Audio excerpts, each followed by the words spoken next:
Selamat pagi semuanya. Sebelumnya perkenalkan nama saya Isnaini Margi Astuti. Saya seorang mahasiswa di Kebidanan Magelang dari kelas Muraya.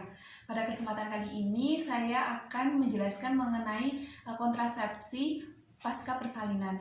Mengapa sih seorang ibu yang setelah bersalin dia itu dianjurkan untuk menggunakan kontrasepsi? Assalamualaikum warahmatullahi wabarakatuh. Ya, selamat pagi semuanya. Sebelumnya perkenalkan nama saya Isnaini Margi Astuti. Saya seorang mahasiswa di Kebidanan Magelang dari kelas Muraya. Pada kesempatan kali ini saya akan menjelaskan mengenai kontrasepsi pasca persalinan. Mengapa sih seorang ibu yang setelah bersalin dia itu dianjurkan untuk menggunakan kontrasepsi? Karena kontrasepsi ini dia itu mencegah dari kehamilan yang tidak diinginkan atau mencegah dari kehamilan dalam jangka waktu yang dekat. Nah, dan biasanya seorang ibu yang dia itu tidak menyusui, maka dia akan kembali subur ketika 4 sampai dengan 6 minggu setelah persalinan. Nah, makanya sangat penting bagi seorang ibu yang dia setelah bersalin itu menggunakan alat kontrasepsi. Nah, lalu ada beberapa macam-macam kontrasepsi pasca persalinan. Yang pertama itu adalah kontrasepsi mantap, di mana kontrasepsi mantap ini bisa digunakan oleh laki-laki maupun perempuan. Kalau di perempuan namanya itu adalah tubektomi, dan untuk laki-laki namanya itu vasektomi, di mana kontrasepsi ini dia itu memiliki keefektifan sampai dengan 99%. Nah, lalu yang kedua itu ada kontrasepsi suntik 3 bulan, di mana kontrasepsi ini itu dia itu dipakainya pada ibu.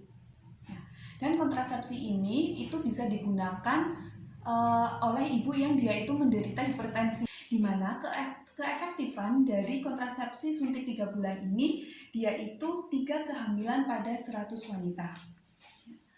Lalu yang ketiga itu adalah kontrasepsi aminorelaktasi atau biasanya disingkat dengan MAL. Nah, di mana metode kontrasepsi ini itu digunakan sementara untuk ibu setelah bersalin. Mengapa sih metode aminorelaktasi ini merupakan salah satu metode kontrasepsi? Karena pada saat ibu itu menyusui, dia itu menghasilkan hormon prolaktin untuk memproduksi ASI dan hormon oksitosin untuk mengeluarkan ASI. Dimana pada saat ibu menyusui, hormon prolaktin dan oksitosin ini dia itu meningkat. Nah, sedangkan hormon progesteron dan estrogen dia itu menurun. Nah, akibatnya tidak terjadi ovulasi atau tidak terjadi menstruasi. Nah, namun metode aminorelaktasi ini boleh digunakan apabila memenuhi 3 syarat. Syarat yang pertama itu belum haid sejak melahirkan. Nah, syarat yang kedua itu bayi disusui secara eksklusif hanya ASI saja. Dan yang ketiga, bayi kurang dari 6 bulan. Nah, karena metode MAL ini dia itu harus memenuhi 3 syarat, maka seorang ibu yang setelah bersalin dia itu harus memikirkan metode kontrasepsi apa yang nantinya akan dipilih. Lalu yang selanjutnya yaitu alat kontrasepsi dalam rahim atau yang disebut dengan IUD. Nah, di mana IUD ini dia itu bisa mencegah kehamilan sampai dengan 10 tahun.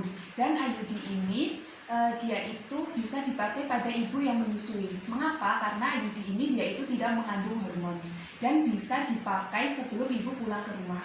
Dan metode kontrasepsi IUD ini dia itu sangat efektif, ya, keefektivitasannya itu sampai dengan 99%. Dan yang terakhir itu ada metode kontrasepsi pil. Nah, di mana metode kontrasepsi pil ini dia itu memiliki kekurangan karena dia itu harus diminum setiap hari dalam waktu yang bersamaan. Apabila ibunya itu dia lupa, maka di hari selanjutnya dia itu harus meminum 2 pil. Nah, namun di balik kekurangannya itu, metode kontrasepsi pil itu dia itu memiliki keefektivitasan sampai dengan 92%. Berikut tadi macam-macam alat kontrasepsi pasca persalinan yang bisa ibu gunakan setelah ibu bersalin untuk mencegah kehamilan dalam jarak waktu yang dekat. Demikian yang dapat saya sampaikan, kurang lebihnya saya mohon maaf. Wassalamualaikum warahmatullahi wabarakatuh.